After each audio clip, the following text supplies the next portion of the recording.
The 50 के महल में अर्चना ने लगाया रजत दलाल के ऊपर काफी गंभीर आरोप, जिसके बाद रजत दलाल के साथ काफी ही भयानक लड़ती हुई नजर आई अर्चना गौतम।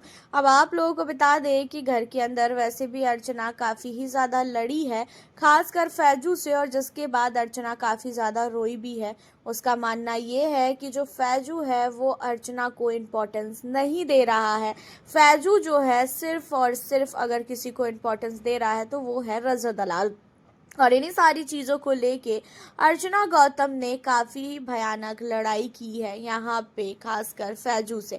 इन सारी चीज़ों के बाद आपको बता दें कि रजत दलाल के पास अर्चना जाती है एंड रजत दलाल को अर्चना कहती हुई नजर आती है कि तुमको मुझसे क्या प्रॉब्लम हो रही है, तुम क्यों मुझको इतना ज़्यादा परेशान कर रहे हो। जब फैजू मेरे से बात करता है, जब फैजू मेरे साथ रहता है तो तुम्हें जलन क्यों होती है। अब इन चीज़ों को सुनने के बाद आपको बता दें कि अर्चना को कहता हुआ नजर आता है रजत कि भाई मुझे क्या ही फ़र्क पड़ेगा तू किसके साथ बात कर रही है, तू किसके साथ बातें नहीं कर रही है।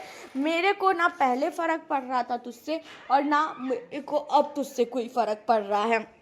अब इन सारी चीज़ों पे अर्चना कहती है कि भाई मुझे पता है कि तुझे मेरे से कितना फ़र्क पड़ रहा है और नहीं पड़ रहा है। तो स्टार्टिंग से ही मुझसे लड़ रहा है और स्टार्टिंग में भी तू मुझसे काफ़ी ही ज़्यादा लड़ता था और अभी भी तू मुझसे जानबूझ के लड़ रहा है। इन सारी चीज़ों पे जो है रजत दलाल कहता हुआ नज़र आता है कि देखो, मैं अगर आपकी इज्जत कर रहा हूँ तो फिर आप भी मेरी इज्जत से मेरे से बात करो। ये फालतू जो मेरे से बात कर रही हो ना, इस तरीके से बिल्कुल भी बात मत करो। अब अर्चना जो है यहाँ पे काफ़ी ज़्यादा हाइपर हो जाती है और रजत दलाल से काफ़ी ज़्यादा लड़ती है। रजत से लड़ने के बाद वो घर के अंदर हर एक कंटेस्टेंट को फैजू और रजत के बारे में बताती है कि इन लोगों ने मेरे साथ बहुत ही गलत किया है, इन लोगों ने मेरे को इस्तेमाल किया है गेम में। अब इन चीज़ों को सुनने के बाद रजत और फैजू काफ़ी ज़्यादा हंसते हैं और कहते हैं कि भाई हम लोग तुझे क्यों इस्तेमाल करेंगे, वैसे भी तुझे भी पता है कि तू कैसा गेम खेलती है और कैसा गेम नहीं खेलती है।